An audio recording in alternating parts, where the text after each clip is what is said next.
Maybe you should rejoin.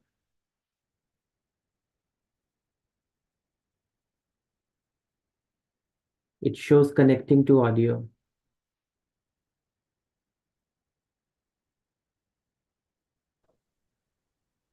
Haribol Prabhu, can you hear me? Yes, Prabhuji, we can hear you now. Dandavat Pranam, Prabhuji. Accept our humble obeisances, all Guru Srila Prabhupada and Guru Maharaj. Jai, Bhagavad Prabhupada. Thank you so much for joining. We'll start with the Mangalacharan. Om Namo Bhagavate Vasudevaya.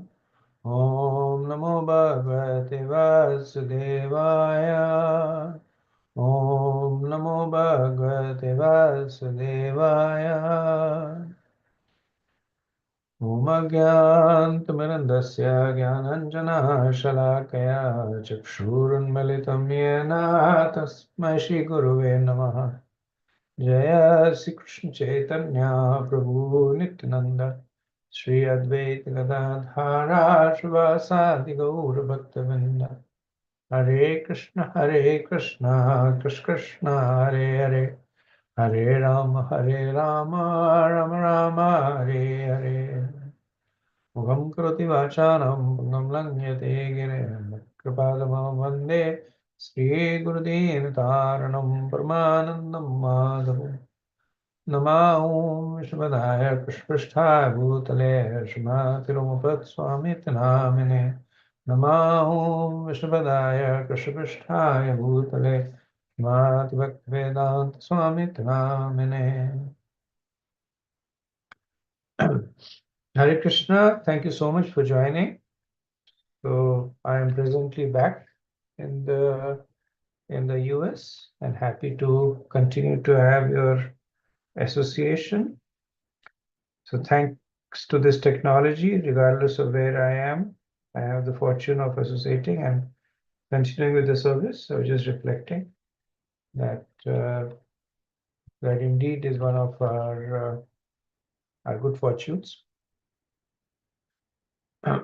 So in our last discussion, we completed the dedication and preface of the Nectar of Devotion.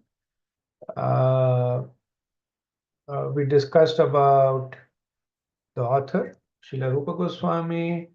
We discussed about Srila Prabhupada's approach. We discussed a little bit about the expectation of Srila Prabhupada as an author from the readers. Today we will do the introduction of the Nectar of Devotion. And from a philosophical perspective, I think probably one of the most important chapters of the Nectar of Devotion. And we'll see why. So let me share my screen.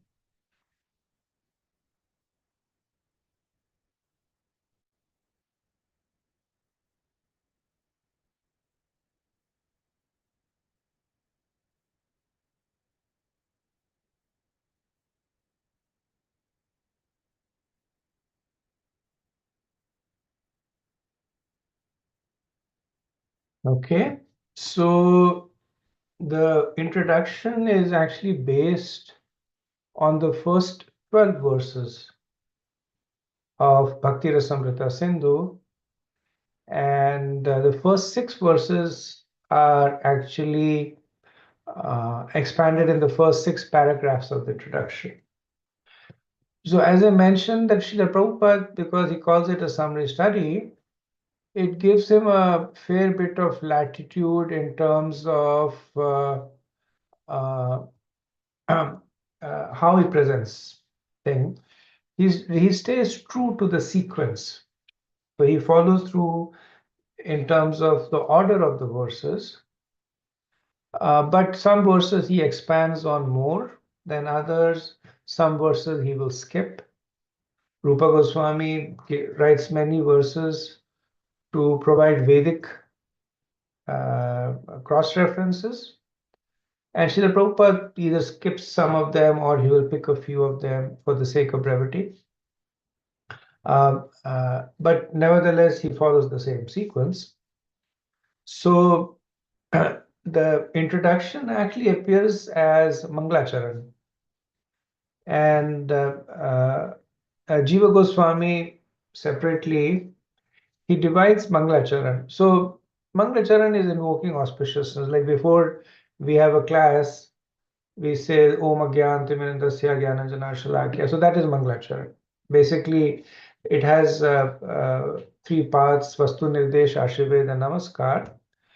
And Vastu Nirdesh talks about the book, or more specifically, it talks about the subject matter in brief. So, what is it that the author is going to be speaking about? And the content of the book is generally divided into, further subdivided into three parts. So, Sambandha, which is a relationship between the book and the subject. So, does the book support the topic? Does the book negate the topic?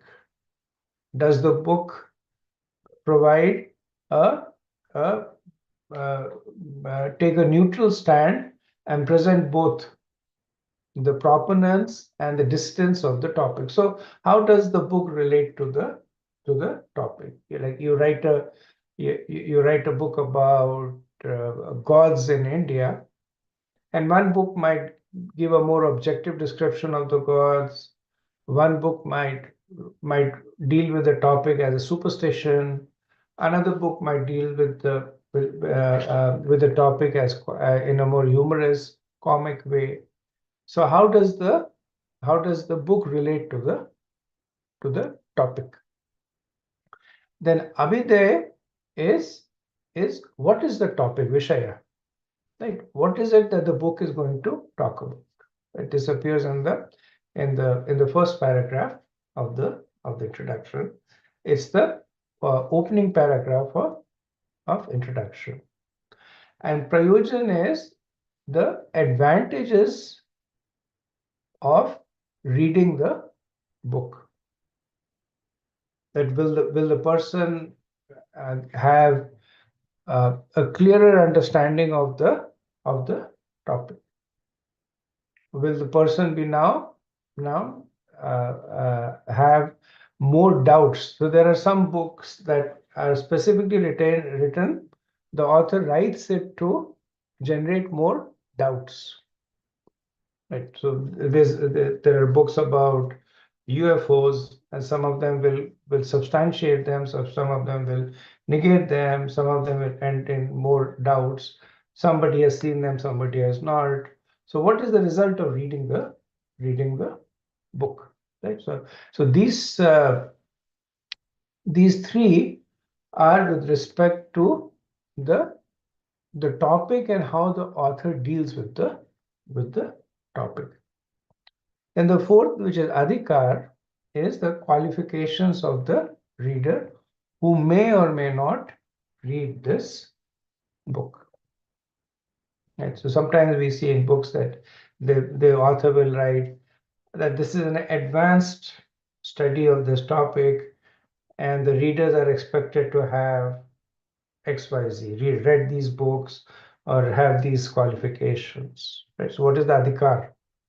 And that is written in the fourth paragraph of the introduction. So as I mentioned, that Rupa Goswami, so what we have over here is Jiva Goswami's analysis of what Mangalacharans typically are structured around.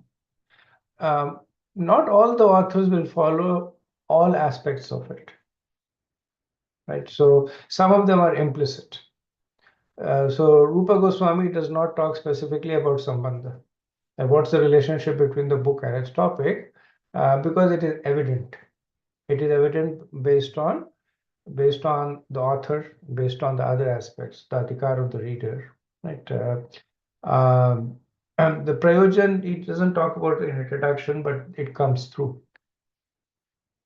Then the second part of Mangalacharan is Ashirvad, which is essentially offering benedictions to the reader, or more so how the reader will how the sincere reader will draw the affection or mercy of the author. So depending on the stature of the author might directly give benedictions, or the author may draw upon others, the higher authorities, to give benedictions. That's in the 5th paragraph. And then finally Namaskar, which not surprisingly, Rupa Goswami being an advanced Vaishnav, he writes 3 paragraphs of 3 verses. Prabhupada translates into 3 paragraphs. So basically offering obeisances, offering praise to higher authorities, empowerment, praying for protection.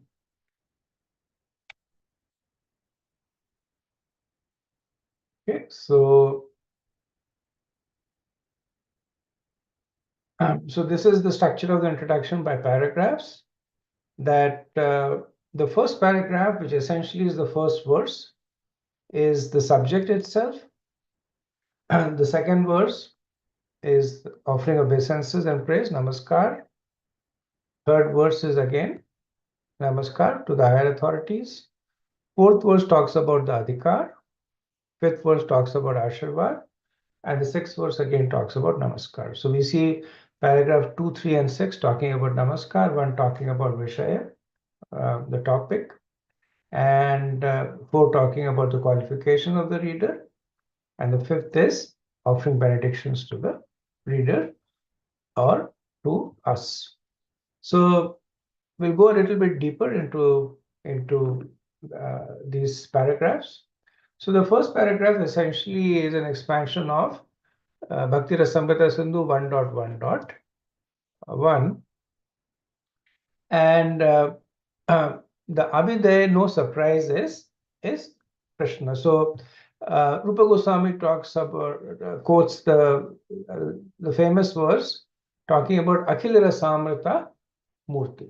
Right. So Akhila means full, Rasamrita means, we did this in the last discussion, Bhakti Rasamrita Sindhu.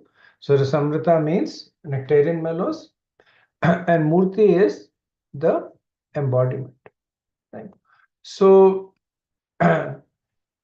interestingly, the understanding is that the topic of the book is not Krishna.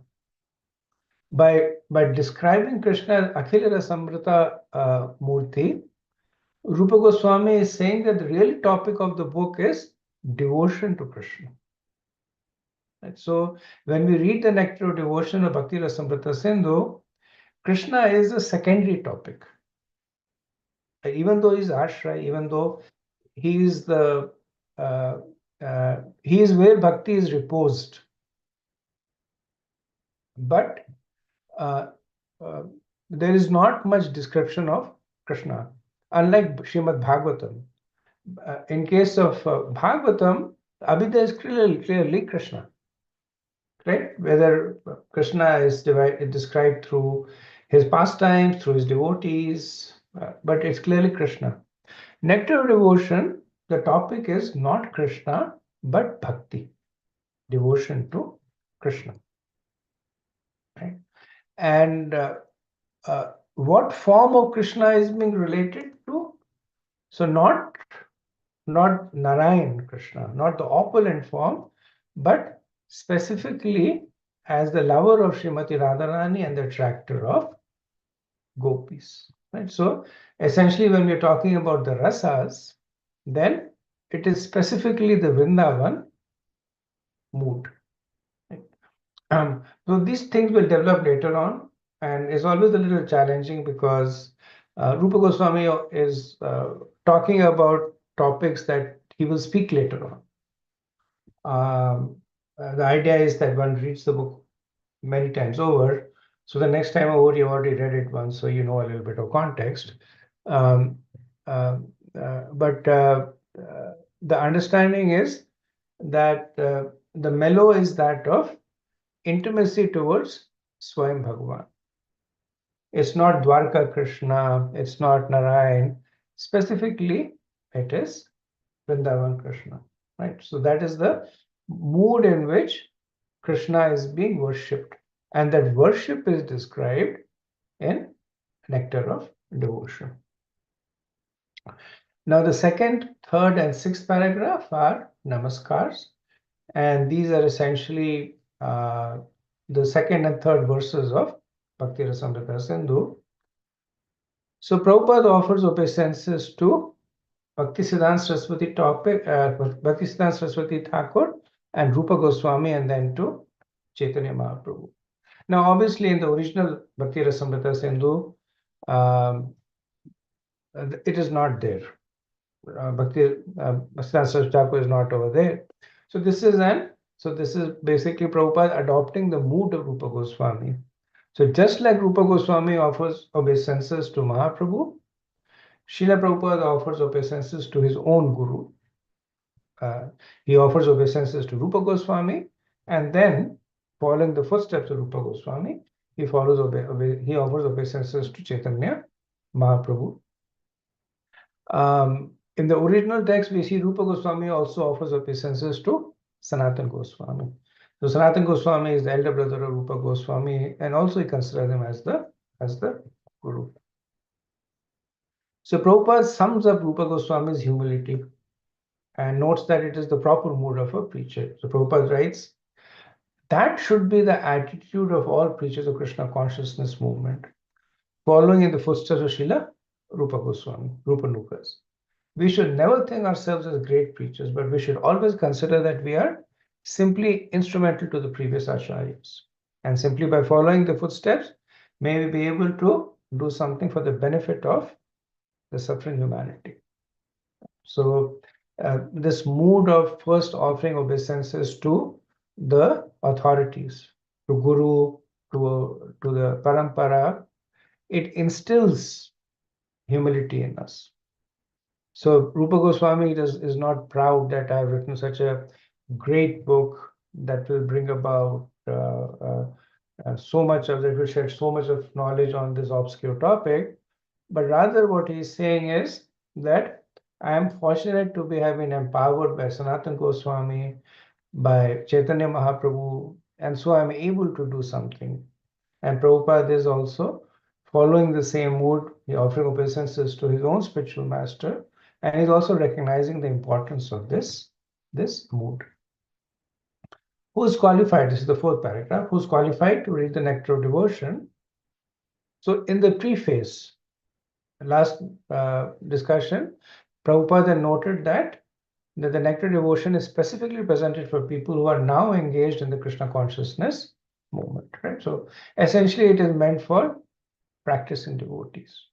Now, of course, the book is openly distributed, so anybody can buy it and read it. But because the book is all about what is bhakti, how to practice bhakti, what are the do's and don'ts in bhakti. So essentially, it is for people who are engaged in bhakti. Rupa Goswami, he compares the devotees to sharks.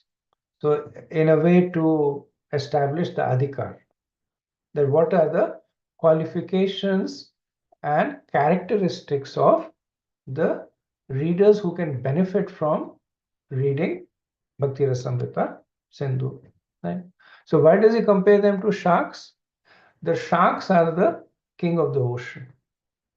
So Rupa Goswami's way of saying that amongst all various forms of existence, the human form, the demigod form, the Danav, the Rakshas, there are so many forms, devotees are the greatest. So in the ocean, there are so many kinds of life forms. There are fishes, and there are crabs, and there are whales, so many kinds, and the sharks are considered to be the king of the ocean. So similarly, the material world, the devotees are the greatest because of their connection with Krishna. Then the sharks only swim in the deep ocean, rejecting the rivers and the land. Right? So metaphor over here being further developed, that the rivers are compared to other philosophies. Right? So just like the rivers, they are moving quickly. They have fast currents.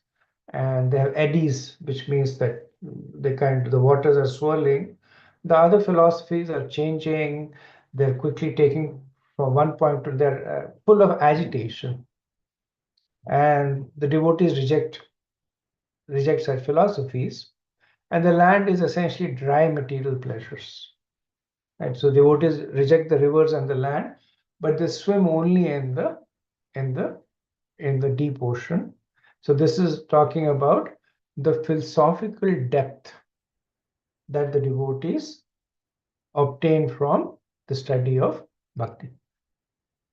And final is the sharks cannot be caught by fishing nets. So similarly, devotees, they are not caught in the net of time, or they're not annihilated by death. So reference is more so to bhakti over here, because obviously devotees die, but bhakti, it never deteriorates with time. It does not end with death. So just like the sharks can never be caught by the fishing nets, the devotion of bhaktas, it is not captured by either time or death. Right. So this is the these are the qualifications of Rupa Goswami says of those who will read this book. Right? That they're engaged in bhakti and being devotees. Rupa Goswami is glorifying them as the greatest, as those who have rejected the other philosophies, those who have rejected material pleasures, and by virtue of the bhakti, they are beyond time and death. Then the fifth paragraph is Ashirvad, benedictions offered to the sincere readers of Nectar of Devotion. So Rupa Goswami prays to his spiritual master Srila Sanatana Goswami for the protection of Bhakti Rasamrita Sindhu. So this is a very interesting statement, reflecting the humility of Rupa Goswami. Right? So he is saying that may it be protected from the argumentative logicians who unnecessarily meddle in the science of service to the Lord. Right. So he's praying for the protection of the book itself and transitively the readers. Right. So, for example, somebody might read Bhakti Rasamrita Sindhu and then come up with a commentary criticizing the book, saying this is written over here, that is wrong, and this is written over here, but actually this is not meant, that is meant. Prabhupada in the Bhagavad Gita introduction, he talks about there are more than 2,000 commentaries, and all of them are not fully true to the topic. So when reads these commentaries, then one adopts that mood of being argumentative. So Rupa Goswami is praying that may the book and transitively may the reader be protected. So the reason it's called an Ashirvad is that behind this prayer is a benediction. That those who will sincerely read this book, they will no longer be disturbed by philosophies or people that talk about the deviations in bhakti. And the reason, of course, is that by reading this book, one develops a very strong philosophical understanding. And that is what will ultimately protect them. Okay. So Vastu Nirdesh, how is the content organized? So we have the Bhakti Rasamrita Sindhu, and it's an ocean. The Eastern Ocean talks about the varieties of devotional service. And this is the first 19 chapters of the Nectar of Devotion.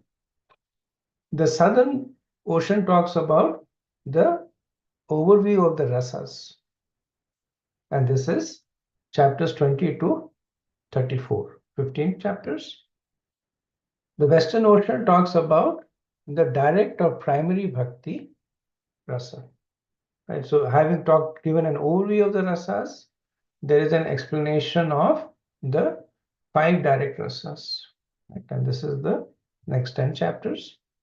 And then another notion is talking about the 10 indirect rasas, right? The 7 chapters. So all in all, the Nectar of Devotion has 51 chapters. Now, Srila Rupa Goswami, as I mentioned earlier, is describing bhakti as an ocean. So he has these 4 sides, the eastern, southern, western, and northern, and there are 23 waves. And Srila Prabhupada, he expands these 23 waves in 51 chapters.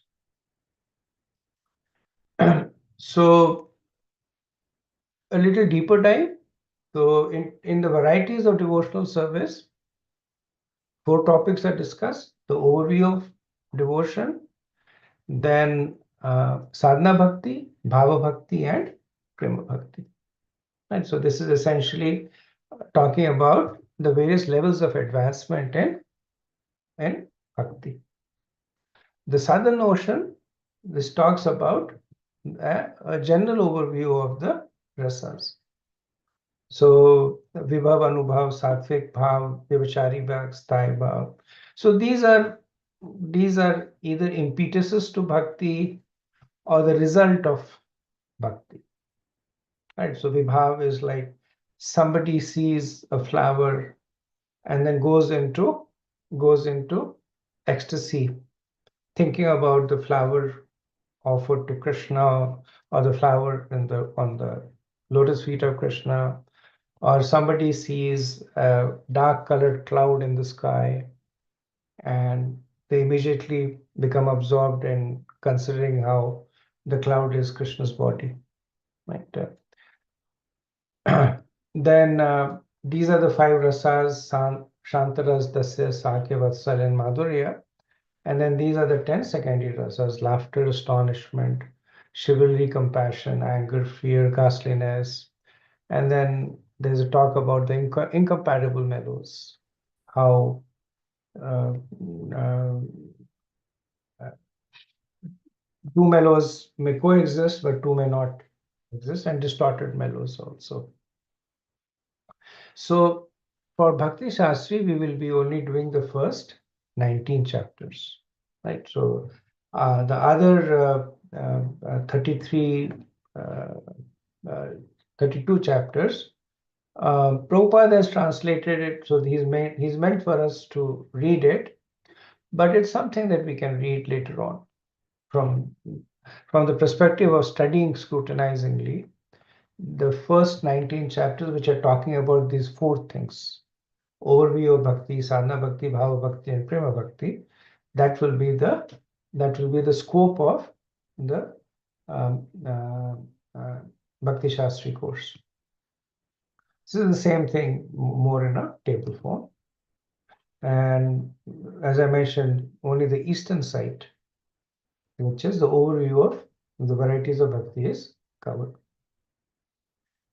So this is essentially Vastu Nirdesh.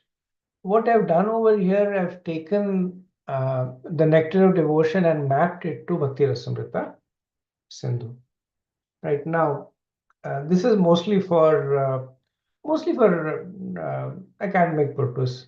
There's no expectation to read Bhakti Rasamrita Sindhu. Srila Prabhupada did not translate Bhakti Rasamrita Sindhu. Like, he considered Nectar of Devotion to be it. As of now, there are translations. Bhanu Maharaj has come up with a translation of Bhakti Rasamrita Sindhu. Dhanutur Maharaj has come up with Waves of Devotion, which is not a verse by verse translation, but essentially it is it's a more what can we say? It's like a bridge between NoD and Bhakti Rasamrita Sindhu. So he looks at both Bhakti Rasamrita Sindhu, Nectar Devotion, and he establishes the correlation there. So currently we are, as I mentioned, that we are in the introduction, which is talking about the first 12 verses of Bhakti Rasamrita Sindhu. So this is essentially all the waves of the Eastern Ocean, right? So we mentioned there are 4 waves in the Eastern Ocean, and that is described in the 19 chapters of Nectar of Devotion. Now we come to the probably the most important part, both for us to appreciate the book and also for us as practicing devotees, which is the definition of pure devotional service. So this is the famous verse, Anvilashita Shunyam Jnana Karmadinavratam Anukulena Krishnanu Shilanam Bhakti Uttamam. This also appears in Chaitanya Charitamrita, Madhya Leela 19:167. Now I'm so collectively we are going to be reading this verse in fair amount of details, because through that we will get a clear understanding about the topic of the book, what actually is bhakti, what bhakti is not, and then we will embark on the study of bhakti. Right, so translation, Prabhupada writes, when first class devotional service develops, one must be devoid of all material desires, knowledge obtained by monastic philosophy, and fruitive action. The devotee must constantly serve Krishna favorably as Krishna desires. So each and every word in this is very, very, very, very potent, right? So this verse is considered to be the Paribhasha Sutra, or the thesis statement, right? So if you look at one verse that captures the essence of the book, it is known as the Paribhasha Sutra. Like in Bhagavad Gita, Sarvadharma Parityajya, that is the Paribhasha Sutra. And Srimad Bhagavatam, Etecham Sakala Pumsa, Krishnastu Bhagavan Swayam, that is the Paribhasha Sutra. So this is the Anavilashita Shunyam, this is the Paribhasha Sutra, or the thesis statement for Nectar of Devotion. So let's analyze this. So bhakti is devotional service that is meant for Krishna. Then it is an active engagement, anushilana, and it is executed with favorable intent, anukulena, right? Then it is,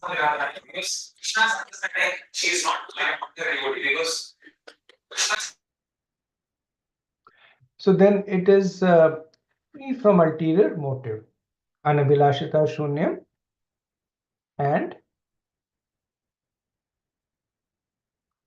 it is not obstructed by fruitive actives, jnana karma, right? So this is the verse that I have broken into the phrases over here. Each one of them we will study in a bit of more details.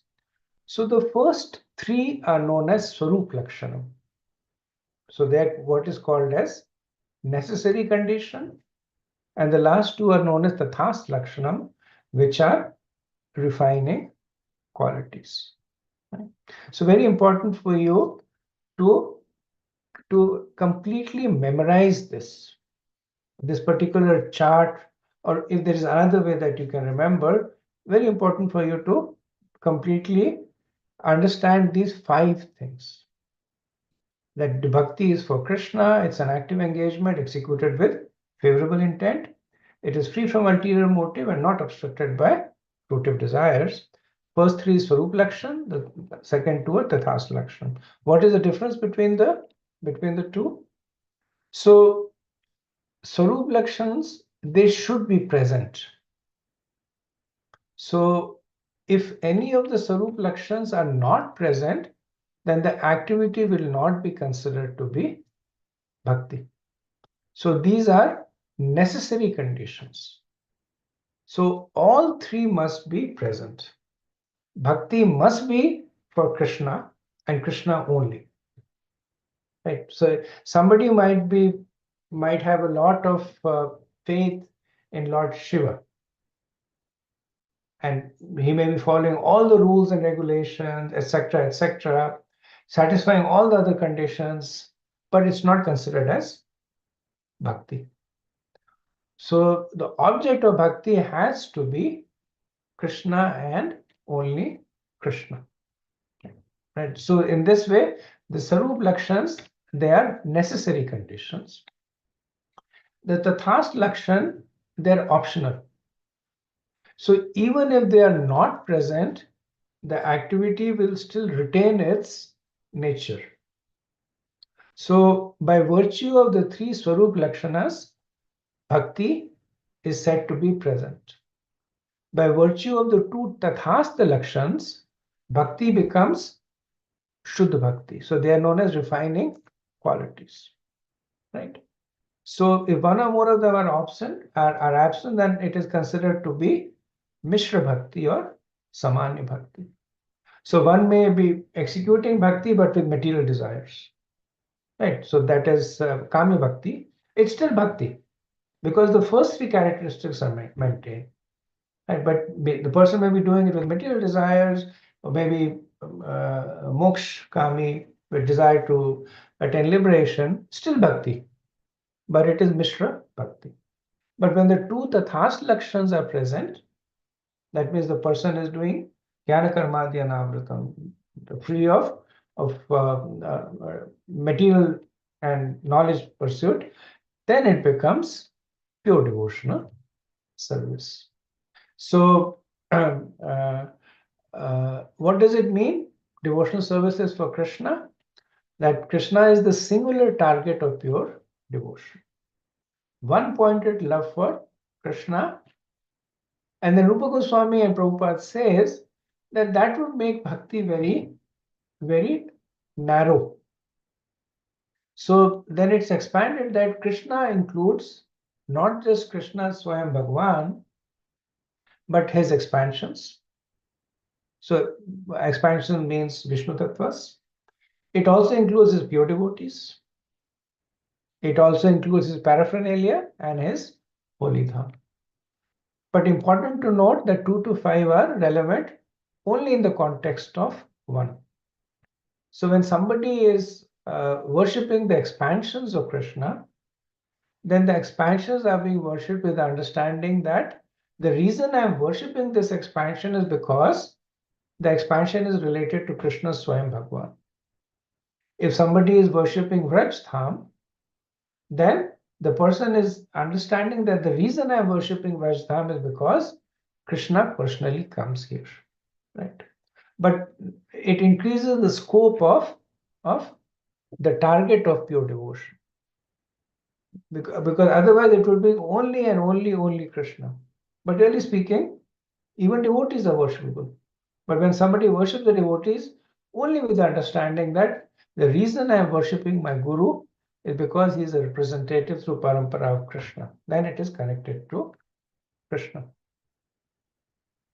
So Prabhupada uses the analogy of the warrior and the weapons to talk about how. Analogy is that if the king says that summon the warrior, then the warrior comes with the weapons. The king does not have to say that summon the warrior and the warrior should come with all the weapons, because the weapons are an intrinsic part of the warrior. So when the reason the warrior is a warrior is because he has weapons. So similarly, when Rupa Goswami says Krishna, then all these are intrinsic part of Krishna. His expansion, his devotees, his paraphernalia, his dham. So there is no need to keep talking about it separately. That Krishna, his expansions, his devotees, etc., they are all implicitly connected. Right? Now, one should also understand that so let's take the example of one who's worshipping Krishna Swayam Bhagwan and somebody else who's worshipping Lord Narayan. So, but both of them come in the category of bhakti by this definition, right? Because Krishna and his expansions. However, the destination may be different. One may be Vaikuntha, one may be Golok, Vrindavan. Moods may be may be different. So this is not to say that they're all the same. What this is to say is that they're all in the same category. That whether you worship Krishna or Lord Narayan, same category. But there is still a gradation, right, which will be described later on in the book. So first thing to understand that bhakti is only for Krishna, and Krishna includes Krishna Swayam Bhagavan, his expansions, devotees, paraphernalia. Then endeavor. So this is the Anushilanam. That devotional service is an active endeavor that is pleasing to Krishna. So this is something that Rupa Goswami talks about extensively, and so does Prabhupada. And the reason is that this is essentially what bhakti is, endeavor. So one must clearly know what is entailed in endeavor. And as I mentioned, the book is it's a scientific study. Right, so you see a lot of tables and graphs and charts because it's a scientific study. So Anushilanam or endeavor is either activities performed directly for Krishna, like worshipping his deity form or chanting his name, or activities that are performed in relationship to Krishna, like serving the Guru, accepting Diksha, Shiksha, taking spiritual instruction from Guru, Vishram, Bhava Guru Seva, like serving the Guru. So they are all in the same category of Anushilanam. Right, so one should not think that bhakti is only sitting in front of the deity and worshipping the deity or chanting the name, but serving the dham, serving the devotees, they're at the same level. Right? So now we can see how Anushilanam is relating to Krishna. So when we say Krishna is not just Krishna but his devotees, the endeavor is not just service to Krishna, but also service to his devotees, his holy dham, etc. Right? So now that correlation is being established. So important point Prabhupada makes over here is that it's bhakti is a positive engagement. And one cannot say, I am a devotee of Krishna, and then stop over there. And especially we see this amongst people who lack clear understanding. They will stand up and say, I'm a great devotee of Krishna. Right? And that's it. That's full stop after that. But factually speaking, and we have been trained by our Guru Maharaj and Prabhupada to understand that when you say firstly, most of the devotees will not lay claim to that I'm a great devotee of Krishna. But even if they present themselves as devotees of Krishna, there is always an action. I'm a devotee of Krishna and I'm trying to serve through somehow, distributing books or Harinam or reading books somewhere. So there is always an action. So without actions, now remember these are Swarup Lakshans. These are essential defining characteristics. One cannot execute bhakti in inaction. There has to be positive engagement. Now this action is in the context of emotion. So this is Rupa Goswami describing the entire Bhakti Rasamrita Sindhu. Right? So we'll study it and leave it at this point because obviously we're not reading the entire nectar devotion, but important to understand that any action is done in the context of an emotion, right? So there has to be an emotional aspect for the action, and the result of the action is that it will either invoke an emotion or express an emotion. I'll use an example. So these are just theories, but I'll use an example to talk about it. So an action is done in the context of an emotion, and it results in either expressing that emotion or invoking that emotion. And an emotion exists in the relationship with the object, or it itself is produced by another emotion. And so there is the causality of the emotion, which basically forms the context of the action. If you go down from the lower right-hand corner, there is the causality of the emotion, that a mother loves the child. So that's a relationship with the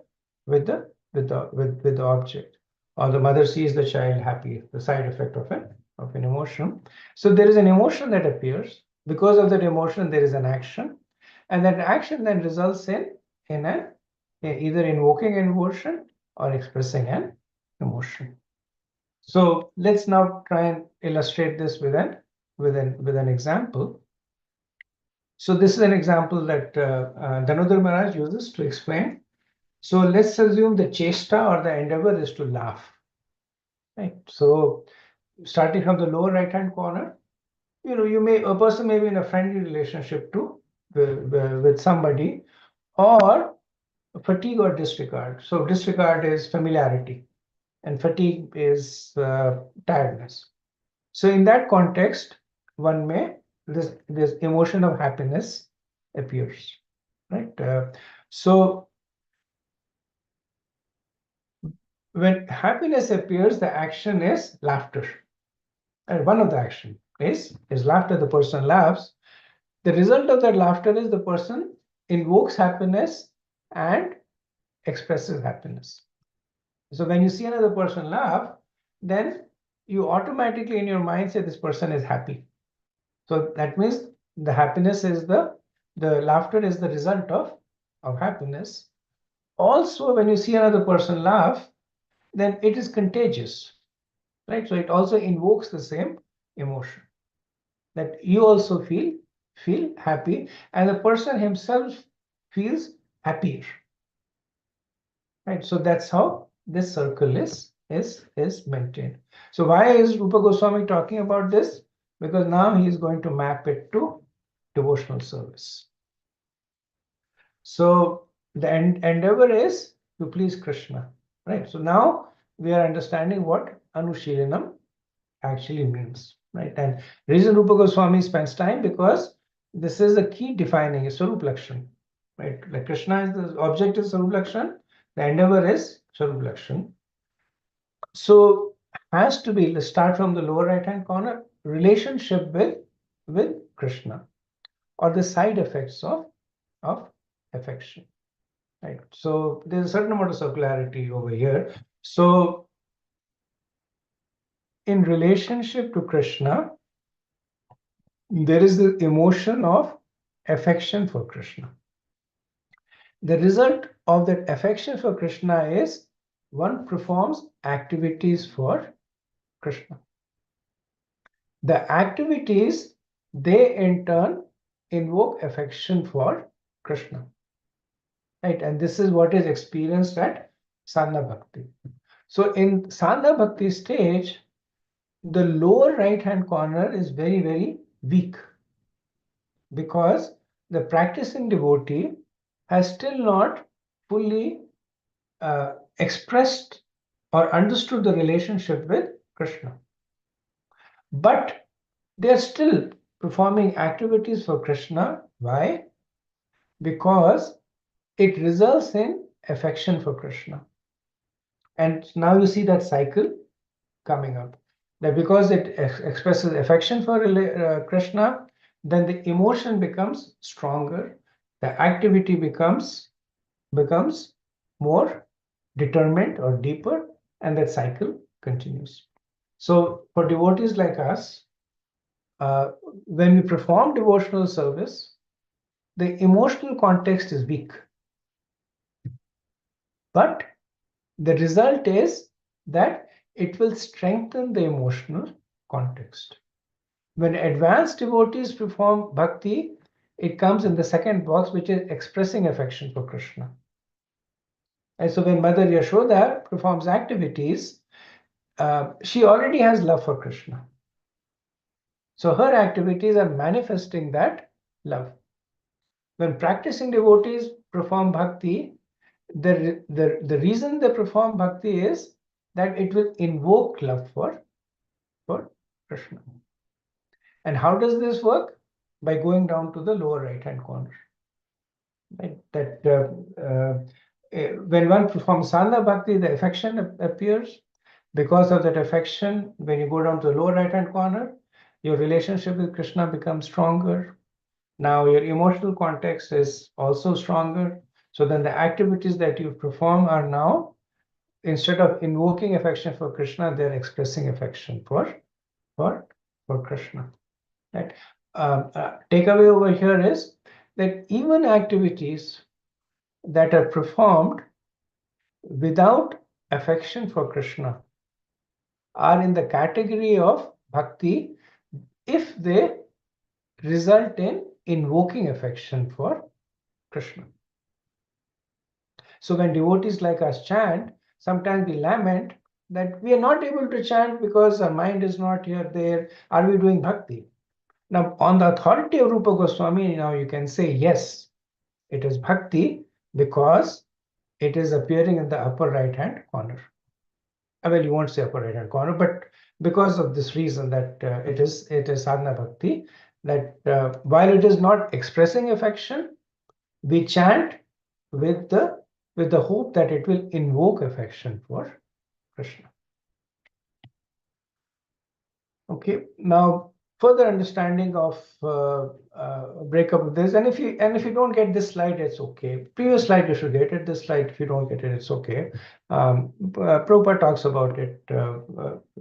At least the upper part of it is that when we are performing activities with the hope of invoking affection, these activities are performed with body, mind, and words, and they come in two categories: pravritti and nivritti, which is do's and don'ts. So the takeaway over here is that sadhana bhakti is performed by a body, by actions, by mind and words.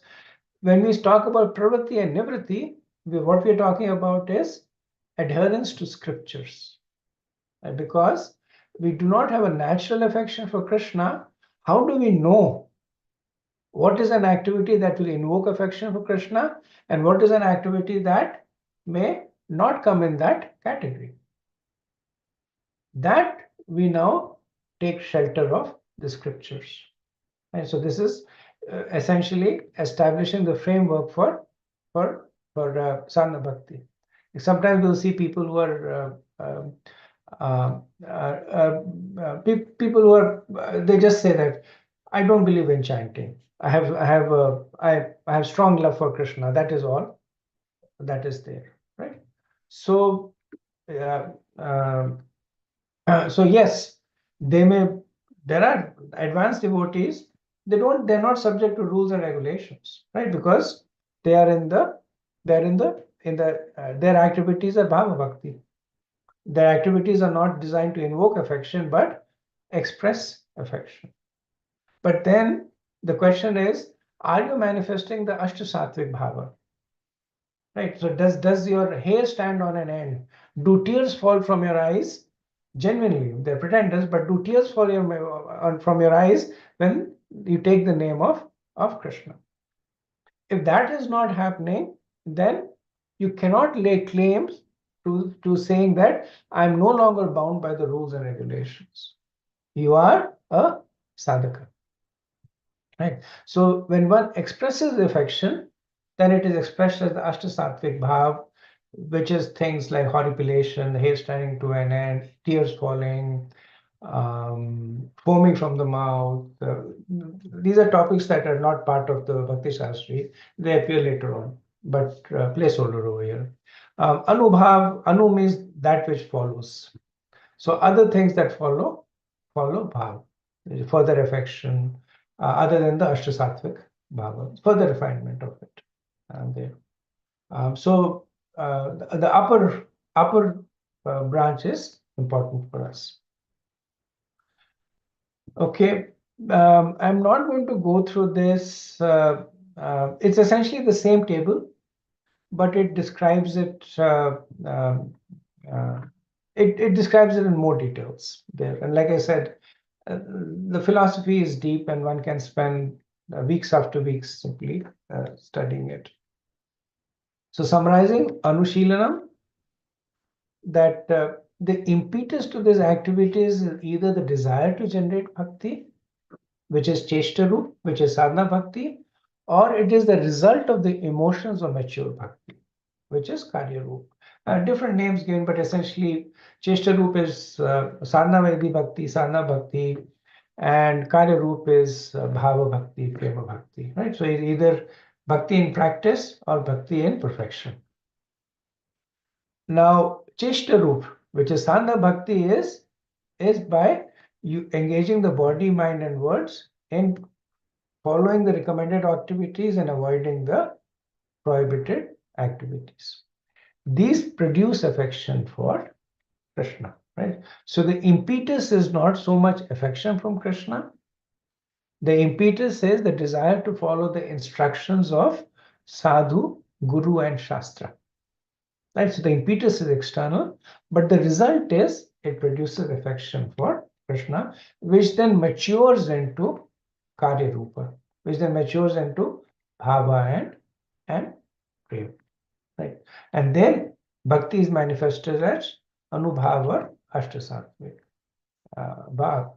So mature devotees, their inspiration is their love for Krishna.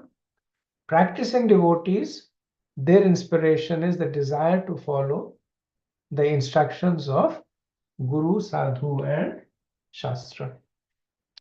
So I see that I'm running out of time. I was hoping to complete this, but I've actually completed only half of it. But it's an important topic. I don't want to hurry through it. So it's also a logical breaking point. We have covered of the three Swarup Lakshans, Krishna, Anushilanam, and Anukulena, we have covered two. In the next discussion, we will cover the, we'll essentially finish this. And hopefully, if we have time, we'll have, not hopefully, we should definitely have time. I hope, please study the introduction deeply and come with all your questions. We are all practicing devotees, so personal questions, personal doubts, or preaching aspects, engagement with other people.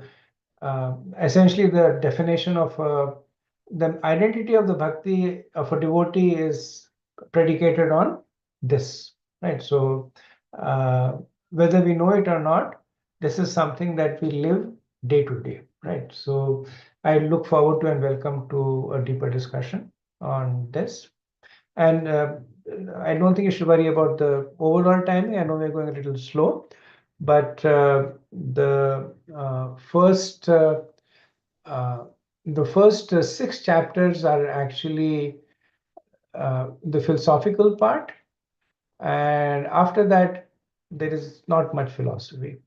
We should be able to cover it fairly quickly, and some of the chapters I actually won't cover. They're just reading what are the 12 angas of this and 5 angas of this. So they're just uh, uh, listings there. So I'm confident that we'll still be able to cover it in our allocated time.